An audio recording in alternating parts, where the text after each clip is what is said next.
দিল্লির যন্তর মন্তরে আজ শনিবার প্রতিবাদ কর্মসূচির ডাক দিয়েছে ভারতের জেনজি নেতৃত্বাধীন অনলাইন রাজনৈতিক সংগঠন ককরোচ জনতা পার্টি সিজিপি। কর্মসূচিতে যোগ দিতে এরই মধ্যে আমেরিকা থেকে দেশে ফিরেছেন পার্টির প্রতিষ্ঠাতা বোস্টন বিশ্ববিদ্যালয়ের সাবেক ছাত্র অভিজিৎ দীপকে। সানডে গার্ডিয়ানের প্রতিবেদন অনুযায়ী আজ সকাল প্রায় ৮টার দিকে দিল্লি বিমানবন্দরে পৌঁছেছেন অভিজিৎ। সেখান থেকে বিক্ষোভের জন্য অনুমতি নিতে তিনি সরাসরি পার্লামেন্ট স্ট্রিট থানার উদ্দেশ্যে রওনা হন। এক্সে দেয়া এক পোস্টে অভিজিৎ বলেন, আমাদের এই আন্দোলন ভালোবাসা ও শান্তির মাধ্যমে পরিচালনা করতে হবে। এদিকে দিল্লি পুলিশ জানিয়েছে, যন্তর মন্তরে প্রস্তাবিত বিক্ষোভের জন্য ককরোচ জনতা পার্টির পক্ষ থেকে এখনও কোনো আনুষ্ঠানিক অনুমতির আবেদন তাদের কাছে পৌঁছায়নি।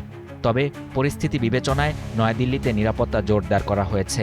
সম্ভাব্য সমাবেশ ও আইনশৃঙ্খলা পরিস্থিতি নিয়ন্ত্রণে ১,০০০-এরও বেশি পুলিশ সদস্য মোতায়েন রাখা হয়েছে। এই বিক্ষোভের মূল দাবি হল বিভিন্ন প্রতিযোগিতামূলক জাতীয় পরীক্ষায় প্রশ্ন ফাঁস ও কাঠামোগত অনিয়মের দায়ে কেন্দ্রীয় শিক্ষামন্ত্রী ধর্মেন্দ্র প্রধানের অবিলম্বে পদত্যাগ।